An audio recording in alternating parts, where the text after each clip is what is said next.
বাংলাদেশ জাতীয়তাবাদী আইনজীবী ফোরামের কেন্দ্রীয় কমিটির নেতৃবৃন্দদের সাথে সিলেট জেলা বার ইউনিয়নের সাংগঠনিক মতবিনিময় সভা অনুষ্ঠিত হয়। আজ শনিবার দুপুরে সিলেট জেলা আইনজীবী সমিতির ২ নং হল রুমে মতবিনিময় সভা অনুষ্ঠিত হয়।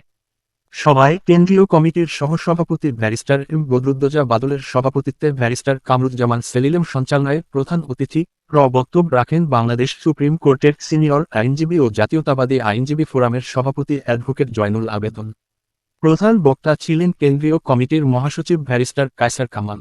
এ সময় উপস্থিত ছিলেন সিলেট জাতীয়তাবাদী আইনজীবী ফোরামের সাবেক সভাপতি এটিএম ফয়েজ, সিলেট জেলা বিএনপি সাধারণ সম্পাদক এমরান আহমদ চৌধুরী, অ্যাডভোকেট মুজিবুর রহমান মুজিব, অতিরিক্ত পিপি ও সিলেট জেলা বিএনপি যুগ্ম সাধারণ সম্পাদক অ্যাডভোকেট আবু তাহের সহ সিলেট জেলা আইনজীবী সমিতির সিনিয়র নেতৃবৃন্দরা। সিলেট আইনজীবী সমিতির নির্বাচনে বিএনপি ভরাডুবির পর জাতীয়তাবাদী আইনজীবী ফোরামের কমিটি বিলুপ্ত করা হয় এবং সকল ভেদাভেদ ভুলে সিলেট জেলা বারে বিএনপিকে শক্তিশালী করতে কার্যকর কমিটি গঠন করা হবে।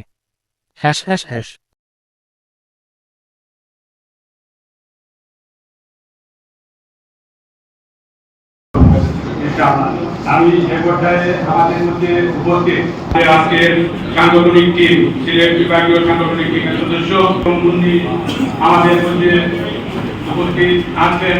আমাদের জাতীয়তাবাদী আইনজীবী ফোরাম কেন্দ্রীয় কমিটির সাংগঠনিক সম্পাদক কেয়ার পাঠান, আমাদের মধ্যে উপস্থিত আছেন আবুল নায়েব প্রধান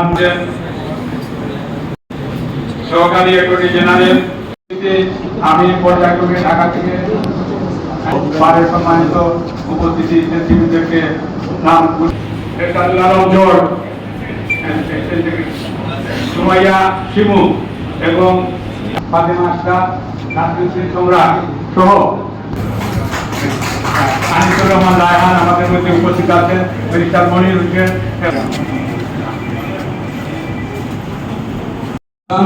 ইকবাল আহমেদ।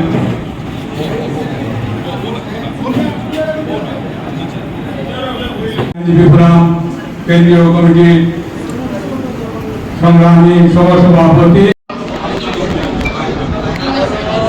প্রতিবেদন আমরা দেখব। আজকের প্রস্তাবনা আমরা যেন সকলের সমন্বয়ে অঞ্চলে আমরা আগ্রহী হয়েছি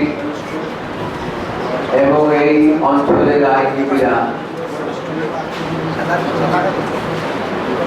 এমন এক জায়গায় তারা আছেন যেটা ইসলাম প্রচারের একটি জায়গা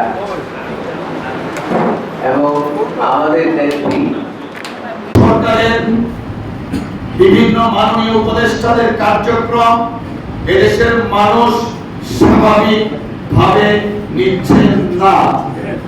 আমরা যখন নির্বাচনের দাবি করি, একটি সুনির্দিষ্ট মহল নির্বাচনের দাবিটাকে মনে হয় আমরা অন্যায় আবদার করছি। নির্বাচনের মাধ্যমে যারা রাষ্ট্র পরিচালনায় আসবেন তারাই দেশকে পরিচালনা করবেন, এটাই হচ্ছে আন্তর্জাতিক তথা গণতন্ত্রের মানদণ্ড। আজকে এই নির্বাচনকে নিয়ে বিভিন্নভাবে তাল বাড়ানো শুরু হয়েছে। আমরা আইনজীবী সমাজ অতীতের মতো স্বৈরাচার এরশাদ বিরোধী আন্দোলনে যেভাবে ভূমিকা রেখেছিলাম, হাসিনা ফ্যাসিস্টকে ক্ষমতাচ্যুত করার জন্য যেভাবে আন্দোলন করেছিলাম, ঠিক তেমনি ভাবে প্রয়োজনে আবারও বাংলাদেশের গণতন্ত্রের জন্য, নির্বাচনের জন্য দেশনেত্রী বেগম খালেদা জিয়ার নির্দেশে জনাব তারেক রহমান সাহেবের নেতৃত্বে প্রয়োজনে আবারও আমরা রাজপথে নামতে বাধ্য হব।